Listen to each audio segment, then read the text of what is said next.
السلام عليكم ورحمة الله وبركاته. أهلا بكم مشاهدين الكرام.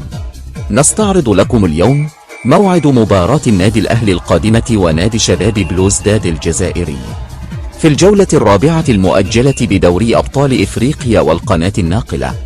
يخوض فريق الكرة بالنادي الأهلي مساء اليوم الخميس المران الأول والأخير في الجزائر استعدادا لمباراة شباب بلوزداد الجزائري بالجزائر ضمن منافسات الجولة الرابعة من دور المجموعات ببطولة دوري أبطال إفريقيا. ويشهد مران اليوم عدة جمل تكتيكية من الجهاز الفني بقيادة السويسري مارسيل كولر، سيقوم بتحفيظها للاعبي الفريق خلال المران من أجل تطبيقها في مباراة الغد المرتقبة التي يأمل الأهلي في الفوز بها من أجل الحفاظ على حظوظه في التأهل للدور التالي واستكمال مشوار الحفاظ على لقب البطولة القارية. ويعقد مارسيل كولر محاضرة مع لاعبي الفريق يتحدث خلالها عن بعض الأمور الفنية الخاصة بالمباراة، كما سيقوم بشرح أدوار كل لاعب بالفريق في مباراة الغد.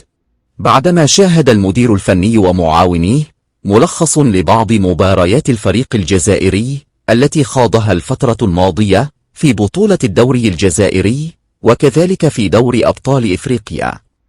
وقبل هذا اللقاء كان ترتيب مجموعة الأهلي كما يلي: النادي الأهلي في المركز الأول برصيد 5 نقاط، ويأتي من بعده نادي يانج إفريكانز التنزاني في المركز الثاني برصيد 5 نقاط، ثم يأتي نادي شباب بلوزداد الجزائري في المركز الثالث برصيد 4 نقاط، ويأتي من بعده نادي موديام الغاني برصيد 4 نقاط. وسيعمل كل فريق للفوز بالمباراة ليضمن تأهله بنسبة كبيرة للدور التالي، ويأمل الأهلي صاحب لقب آخر نسخة من بطولة دوري أبطال إفريقيا على حساب الوداد المغربي إلى تحقيق اللقب 12 في النسخة الحالية.